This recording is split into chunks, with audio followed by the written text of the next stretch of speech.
Hello everyone, আসসালামু আলাইকুম, welcome back. আজকে আমি আপনাদের সাথে সহজ এবং সুন্দরভাবে হাতের ডিজাইনটা সেলাই করে দেখাবো। যদি আমার চ্যানেলে নতুন হয়ে থাকেন তাহলে অবশ্যই একটা সাবস্ক্রাইব করে যাবেন। আমি হাতার লং নিয়েছি 16 ইঞ্চি, স্লিভস লং 16 ইঞ্চি। প্রথমে মুহুরির অংশটুকু সেলাই করে নেব। আমি একটা হাতাকে দুই ভাগে কেটে নিয়েছি এবং দুই পাশটাই মুহুরি আগে সেলাই করে নিচ্ছি। দেখুন, দেখতেই পাচ্ছেন কিভাবে সেলাই করছি।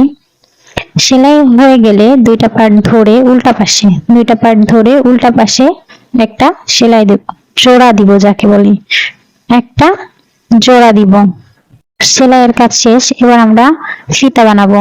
অনেকে ফিতা বলে, অনেকে দড়ি বলে, অনেকে চিকন, যেটাই হোক বলে, এক একজন এক একটা বলে। আমি দেখুন প্রথমে সেলাই দিয়ে এবার উল্টা পাশ করে নিব। এক একটা লং ফিতা লং কেটেছি 19-20 ইঞ্চি, 19 ইঞ্চি 20 ইঞ্চি, কারণ আমার স্লিভস লং ছিল 16 ইঞ্চি। হাতার ফিতাটা একটু বাড়তে হবে, এর জন্য 20 ইঞ্চি। দেখুন আমার ফিতাটা হয়ে গেছে, ফিতাটা করে নেওয়া হয়ে গেছে। ফিতাটার এক্সট্রা অংশ যেটা খারাপ সেটা কেটে ফেলে দিয়েছি। এবার ফিতাটাকে জয়েন্ট দেওয়ার পালা। সেলাই দেওয়ার এই পাশে একটা জয়েন্ট দিব ফিতা, ওই পাশে একটা জয়েন্ট দিব, যাতে টান দিলে হাতাটা ঘোচায় আসে এবং ফিতাটা ছেড়ে দিলে হাতাটা যেমন হাতার মতো আপনি করতে পারবেন।